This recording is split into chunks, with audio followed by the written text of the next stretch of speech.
Bueno, entonces lo que estamos diciendo es, continuando con el tema, es que si tengo una función continua, esa función es integrable en un intervalo pues AB, ¿no? Ahora, si usted recuerda, ¿qué es que una función sea continua? Entonces, f es continua en A, en un punto, si solo si que, si solo si el límite cuando x tiende a de f de x me da f de a, es decir, el límite cuando x tiende a f de x existe, f de a está definido en A, f de a está definido y estas dos cosas son iguales, ¿cierto? Entonces allá lo veías en cálculo diferencial como tres condiciones, pero que se puede ver como una sola, como este límite que está aquí. Ahora, si este límite siempre existe para un intervalo cualquiera, entonces decimos que esa función es continua pues en ese intervalo, ¿no?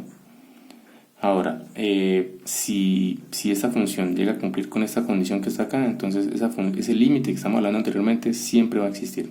Ahora, la mayoría de funciones que nosotros vimos en cálculo diferencial son continuas, ¿no? Todas estas funciones, por ejemplo, las polinomiales, todas son continuas. Las funciones racionales, pues veíamos algunas que eran continuas en determinados intervalos, pero digamos que la mayoría de funciones las trascendentales, por ejemplo las trigonométricas, la mayoría son continuas, la función exponencial, la función logarítmica, entonces tengo casi siempre para todas las funciones que vimos continuidad. Habían unos casos especiales en los que no había continuidad. Entonces, por ejemplo, una función como esta, es una función escalonada, ¿sí? Una función como esta en la cual tenía pues algunos puntos de discontinuidad. Entonces, si yo esta función, por ejemplo, la miro en un intervalo, entonces esta función en un intervalo pues va a tener un número finito de puntos de discontinuidad y además va a ser acotada, la puedo encerrar en un intervalo. Por lo tanto, una función de este tipo, que no es continua, va a ser integrable. ¿Por qué? Porque cumple con las dos condiciones. Uno, que es acotada, la puedo encerrar en un intervalo. Y dos, tiene un número finito de puntos de discontinuidad. Ahora, ¿cuándo no podría garantizar esa integrabilidad? Y ojo con lo que voy a decir acá.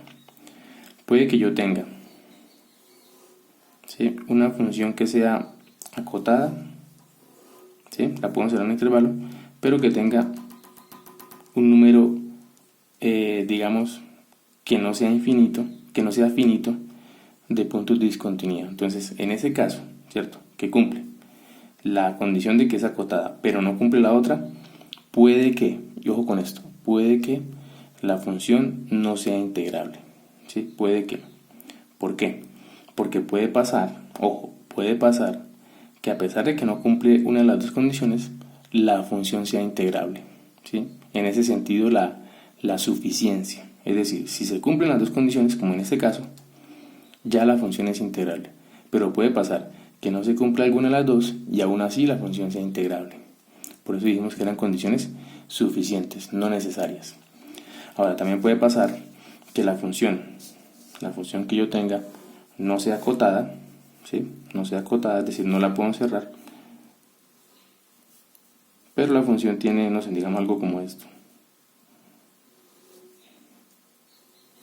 ¿Sí? La tomo en este intervalo, entonces la función no es acotada, ¿sí? No es ni acotada ni superiormente ni inferiormente, pero cumple la otra condición, tiene apenas un punto de discontinuidad. Entonces, una función de estas, ¿cierto?, puede también llegar a ser integrable, a pesar de que no cumple las dos condiciones que hemos establecido. Entonces, vuelvo y repito, esas dos condiciones son condiciones de suficiencia. Si se dan las dos, tengo integrabilidad, pero puede que no se dé alguna de ellas y a pesar de eso tenga integrabilidad. O que no la tenga, ¿no? Porque puedo tener una función que es acotada, no tenga un número finito de puntos de discontinuidad y no sea integrable, ¿sí? Como lo vamos a ver a continuación con un ejemplo clásico de una función que no es integrable según Riemann.